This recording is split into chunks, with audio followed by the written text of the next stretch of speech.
আসসালামু আলাইকুম। Hi viewers, আমি এখন আপনাদের সাথে আলোচনা করব স্বাস্থ্য অধিদপ্তরের নিয়োগ পরীক্ষার প্রশ্ন ও তার সমাধান নিয়ে। তার আগে যে পরীক্ষা হয়েছিল আপনার যে সমাজসেবা অধিদপ্তর, স্বরাষ্ট্র মন্ত্রণালয় অধিদপ্তর, এইসব পরীক্ষার যে প্রশ্ন এবং সমাধান তা নিয়ে অবশ্যই আলোচনা করছি। এর আগে যে ভিডিওগুলো আছে ওইখানে আপনারা দেখে নেবেন। এখন আমি যেটা আলোচনা করব স্বাস্থ্য অধিদপ্তরের, এটা পোস্ট ছিল মেডিকেল টেকনিশিয়ান। এটার এক নম্বরে যে প্রশ্ন এসেছিল লিখিত পরীক্ষা ছিল। লিখিত পরীক্ষা প্রশ্ন এক নম্বর ছিল বাংলা অংশের। এক নম্বর ছিল সন্ধি বিচ্ছেদ করুন। সন্ধি বিচ্ছেদের প্রথমটা ছিল নদ্যম্বু। নদ্যম্বু সন্ধি বিচ্ছেদ হবে নদী যোগ অম্বু, নদম্বু। তারপরে খ নম্বরটা ছিল খুদ পিপাসা। এর সন্ধি বিচ্ছেদ হবে খুদ যোগ পিপাসা। তারপরে যে প্রশ্ন ছিল বাংলা অংশের দুই নম্বরে যে প্রশ্ন ছিল সমর্থক শব্দ লিখুন। সমর্থক শব্দ লিখুন। এখানে অনেকগুলো দেওয়া হয়েছে, এখানে আপনারা একটা যে কোনো একটা লিখতে হবে, কিন্তু সমর্থক শব্দ লিখতে হবে। ক নম্বর ছিল ক্যাশ।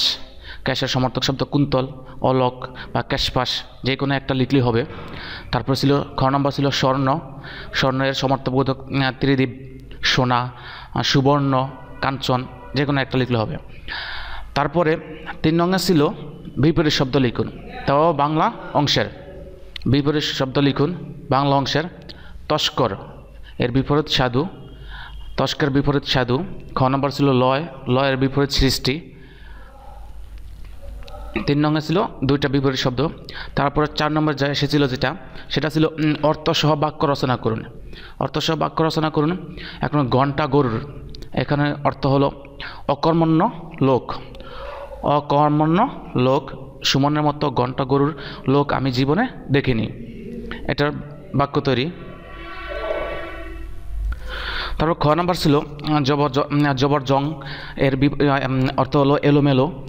জবরজং অবস্থায় রাখা ভালো শিক্ষার্থীর লক্ষণ নয়। 5 নম্বর যেটা ছিল সেটা হলো বিস্ময়কে আপন। বিস্ময়াপন্ন কোন সমাস? দ্বিতীয়া তৎপুরুষ সমাস। বিস্ময়াপন্ন কোন সমাস? দ্বিতীয়া তৎপুরুষ সমাস। 6 নম্বর যে প্রশ্ন এসেছিল সেটা ছিল আমার ঠিক মনে পড়েছে না। ঠিক মনে পড়ছে না কোন কারকে কোন বিভক্তি? কর্তায় শূন্য বিভক্তি। আমার শব্দটি কোন কারকে কোন বিভক্তি? এটা লিখতে বলছে কর্তায় শূন্য বিভক্তি। 7 নম্বরে ছিল প্রকৃতি কাকে বলে? উদাহরণসহ লিখন।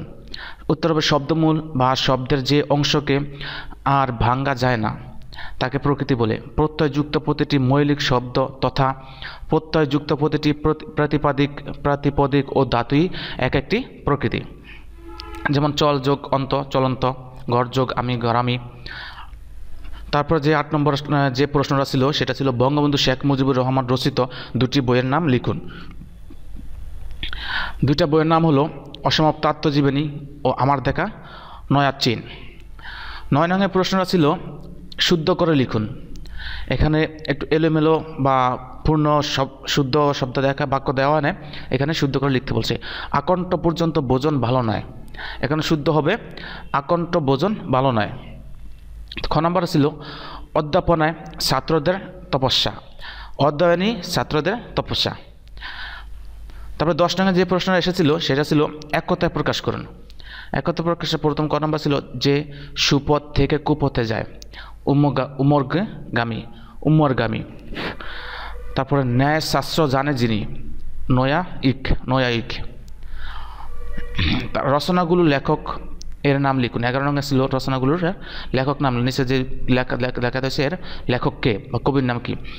সয়ফুল মুলক বদিউজ্জামান, কার লেখা? আলাওল। সিলেক কোঠার সেপাই, আখতারুজ্জামান ইলিয়াস। এরপর দেখুন ইংরেজি অংশের সমাধান। এখন ইংরেজি অংশের সমাধান নিয়ে আলোচনা করব। বন্ধুরা, এর ভিতরে 1 মিনিট আপনাদের জন্য সময় নিতেছি যে আমি যে প্রশ্ন আপনাদের সাথে আলোচনা করতেছি বা সমাধান করার চেষ্টা করতেছি তার ভিতরে যদি ভুল ত্রুটি থাকে অবশ্যই কমেন্ট করে জানাবেন। কমেন্ট করলে অবশ্যই এখান থেকে সমাধান বের হয়ে আসবে। আপনার সমাধান আপনার কমেন্টের মাধ্যমে যদি সঠিক উত্তরটা চলে আসে বা আমার ভুল হতেই পারে, স্বাভাবিক, সঠিক উত্তরটা বের হয়ে আসলে সবাই উপকৃত হবে। সেজন্য অবশ্যই কমেন্ট করে জানাবেন ভুল ভ্রান্তি থাকলে। থাকলে। আর এখনও আমার চ্যানেলটা যারা সাবস্ক্রাইব করেন অবশ্যই সাবস্ক্রাইব করবেন। যে কোনো পরীক্ষার প্রশ্নের সমাধান নিয়ে ইনশাল্লাহ আপনাদের সামনে হাজির হব, আলোচনা করব। সেই জন্য আপনি সবার আগে আপনার কাছে ভিডিওটা পৌঁছার জন্য, আপনি পাওয়ার জন্য অবশ্যই চ্যানেলটি সাবস্ক্রাইব করবেন এবং শেয়ার করে আপনাদের বন্ধুদেরকে দেখার সুযোগ করে দিবেন, বা যারা যারা পরীক্ষা দিচ্ছে তারা মিলিয়ে নেওয়ার সুযোগ করে দিবেন, এবং কমেন্ট, শেয়ার, লাইক অবশ্যই করবেন।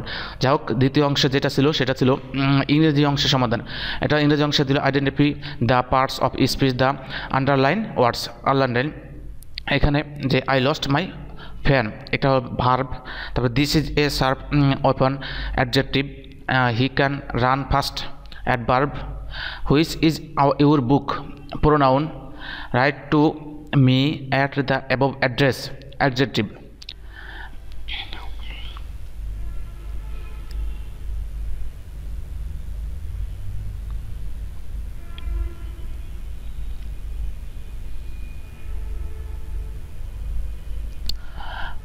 বন্ধুরা, এখানে যে এক নম্বরে এখানে কি বলছে, পার্ট অফ স্পিচ বের করার জন্য প্রথমে ছিল যে লস্ট।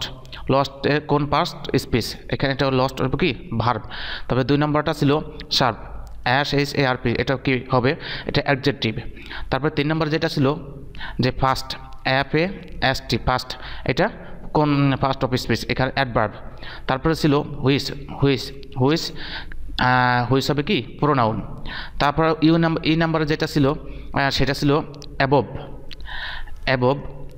হবে অ্যাডজেক্টিভ। এই 5টা ছিল এখানে পার্ট অফ স্পিচ বের করার জন্য আন্ডারলাইনগুলো। তারপর 13 নং ছিল fill in the blanks with appropriate article preposition বের করার জন্য বলছে। He goes on foot, he goes home on, উত্তর হবে কি অন।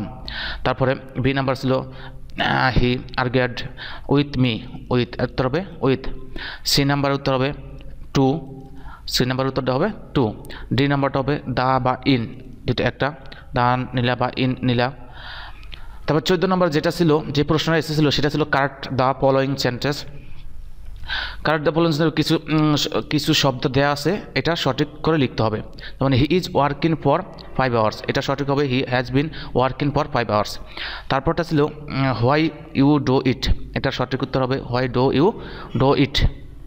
সি নাম্বার ছিল you he and I am guilty, I you and he are guilty. তারপরে D number ছিল he is junior than me, এখানে উত্তর হবে he is junior to me. তারপরে ই নাম্বার ছিল ইল নিউজ রান ফাস্ট, উত্তর হবে ইল নিউজ রানস ফাস্ট। তারপরে 15 নং ছিল ট্রান্সলেট ইনটু ইংলিশ, বাংলা ছিল ইংরেজি করতে হবে। সে আমার প্রতি রাগান্বিত, he is angry at me. তারপরে খ নম্বরে তিনি 60 বছর বেঁচে ছিলেন, হি ওয়াজ অ্যালাইভ 60 ইয়ার্স। ঘ নম্বরে ছিল কাজটি শেষ করা হোক, let the work be done. এখন 10টা বাজতে 15 মিনিট বাকি, ইট ইজ 15 মিনিটস টু 10। তিনি কঠোর পরিশ্রম করতে অভ্যস্ত, he is accustomed to hard work. ইংরেজি অংশ শেয়ার হবে। তারপরে ছিল সাধারণ জ্ঞান, এখন সাধারণ জ্ঞান অংশ আপনাদের সাথে শেয়ার করব।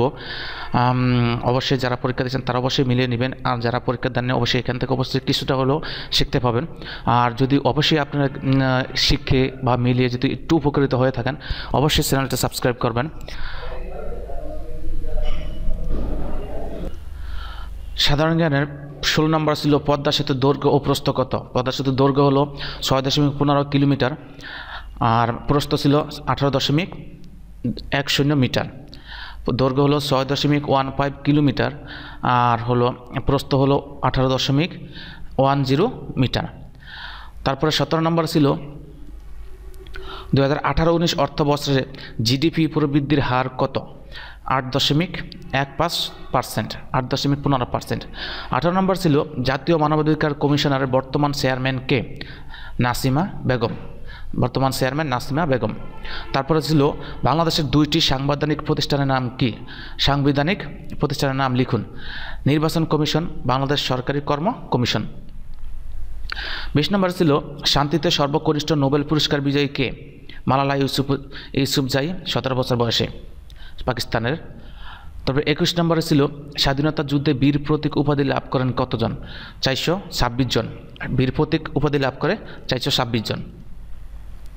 22 নম্বরে ছিল মুক্তিযুদ্ধের সময় পটুয়াখালী জেলা কোন সেক্টরে অন্তর্ভুক্ত ছিল? পটুয়াখালী, বরিশালের পটুয়াখালী জেলা কোন সেক্টরে অন্তর্ভুক্ত ছিল?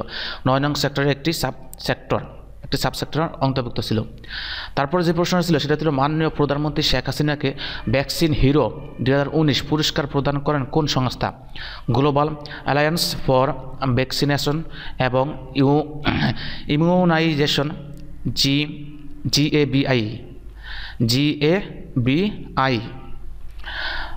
24 নম্বর ছিল এশিয়া মহাদেশ থেকে জাতিসংঘের মহাসচিব নির্বাচিত হয়েছেন কে কে? উত্তর হবে মহাত্রায় সিথু উথান্ট মায়ানমার, বান কি মুন দক্ষিণ কোরিয়া। তারপরে যে প্রশ্ন ছিল সেটা ছিল পূর্ণরূপ, কিছু শব্দ দিয়েছিল, এটা পূর্ণরূপ করতে হবে। NIPORT এর পূর্ণরূপ কি?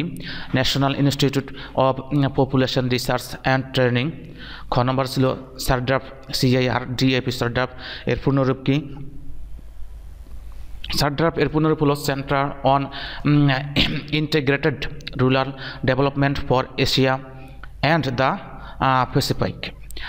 গ নম্বর ছিল বিমস্টেক, অর্থাৎ BIMSTEC। বিমস্টেকের পূর্ণরূপ কি? ব্যয় of Bengali initiative for multi sectoral technical and economic cooperation. এটার পরে ছিল গণিতাংশের সমাধান। তারপরে এসেছিল গণিতের প্রশ্ন। গণিতের 26 নম্বরের যে প্রশ্ন ছিল দুইটি সংখ্যার বর্গের সমষ্টি 13 এবং সংখ্যা দুইটির গুণফল 6 হলে সংখ্যা দুটির বর্গের অন্তর কত? এটার উত্তর হবে 6। উত্তর হবে 6। 27 নম্বরে ছিল কিছু টাকা 7% লাভে 3 বছরের লাভ আসলে 1860 টাকা হয়, কত বছর পর তার লাভ আসলে 2040 টাকা হবে? 4.5 বছরে। 4.5 বছর। তারপরে 28 নম্বর যে প্রশ্ন ছিল সেটা ছিল x √3 প্লাস 2 হলে x² প্লাস 1 বাই s² এর মান কত? উত্তর হবে 10। এর মান হবে 10। বন্ধুরা, এতক্ষণ যে প্রশ্ন নিয়ে আপনাদের সাথে আলোচনা করছি এর ভিতরে যদি ভুল ত্রুটি বা কোনো সমস্যা থাকে অবশ্যই কমেন্ট বক্সে জানাবেন। কমেন্ট করে আপনার সমাধানে যদি সবাই উপকৃত হয়, আপনার কমেন্টে যে মেইন উত্তরটা চলে 100% অ্যান্সারটা চলে আসে, অবশ্যই সবাই উপকৃত হবে। আর অবশ্যই শেয়ার করবেন এবং লাইক কমেন্ট করে অবশ্যই জানাবেন। আর যারা এখন আমার চ্যানেলটি সাবস্ক্রাইব করেন অবশ্যই সাবস্ক্রাইব করবেন। আর যে কোনো পরীক্ষার প্রশ্ন নিয়ে আপনাদের সামনে হাজির হবো ইনশাল্লাহ। এই জন্য সবার আগে আপনি ভিডিওটি আপনার কাছে পৌঁছানোর জন্য, আপনার প্রশ্নের অ্যান্সার পাওয়ার জন্য অবশ্যই চ্যানেলটি সাবস্ক্রাইব করবেন। সকলকে অসংখ্য ধন্যবাদ এতক্ষণ আমার সাথে থাকার জন্য।